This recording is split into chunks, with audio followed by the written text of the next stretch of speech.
Baseball, the great American pastime. What began as a simple stick and ball game before the Civil War slowly turned into America's national sport. The game has inspired Americans with messages of sportsmanship, teamwork, and coming together despite our differences to cheer for the home team.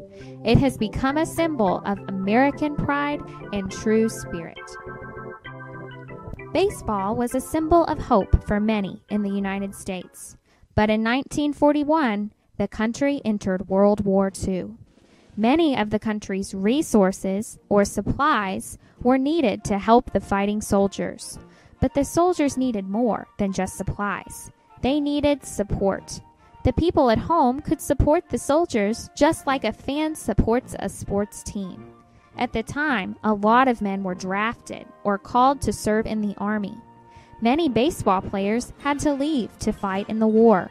Some wondered if the country had enough time and money to keep baseball going. President Franklin D. Roosevelt replied, "I honestly feel that it would be best for the country to keep baseball going. They ought to have a chance for recreation and for taking their minds off their work even more than before." The president knew that baseball would help to keep everyone positive, but new players were needed to replace those that had been drafted. One sunny day in 1943, Joe and his dad were playing in a Sunday league. The scouts who were looking to fill the Reds roster were following Joe's father and came to the game. After being informed that Joe's father was not interested in signing because of his 5 children, they became interested in his 14-year-old son.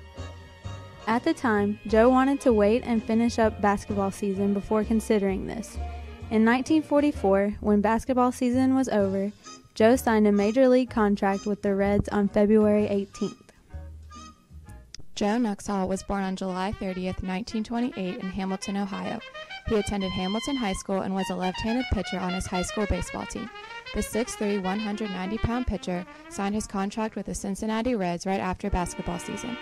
Nuxhall's major league debut occurred on June 10, 1944, when the Cincinnati Reds played the first-place St. Louis Cardinals. George Fallon was the first batter Nuxhall pitched to, and Fallon grounded out. After the first batter, Nuxhall was unable to come back and had 5 walks and 2 hits before the coach took him out. The Reds ended up losing the game 8-0. Nuxhall was then demoted to the minor leagues for the rest of the 1944 season, and in 1945 he attended spring training but decided to graduate first. Nuxhall graduated from Hamilton High School in 1946, where he played baseball, football, and basketball. Nuxhall won awards in high school for football and basketball. After graduation, Nuxhall joined the minor leagues and played for the next 5 years on several teams, including Syracuse, Lima, Muncie, Columbia, Charleston, and Tulsa before returning to the major leagues.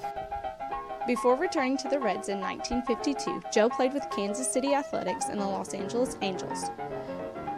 Joe stayed with the Cincinnati Reds for the next 15 years, where he became a fine major league pitcher.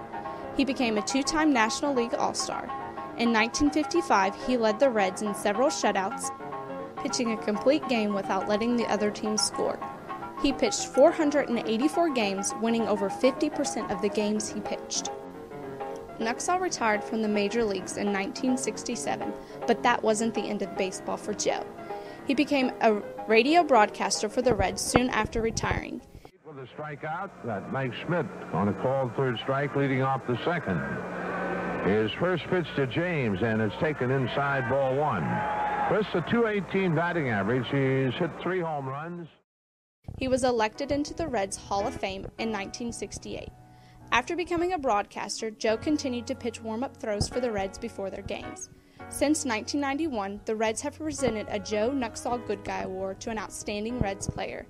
In 2003, Nuxhall was honored by having a statue of him and his signature sign-off placed at the front entrance of the Reds Stadium. Nuxhall remains to be the youngest player to ever play in the major leagues in American history. Nuxhall died in 2007 from cancer. He will be remembered and missed by many Reds fans and loved ones. Joe was not only a legend but an inspiration to amateur baseball players.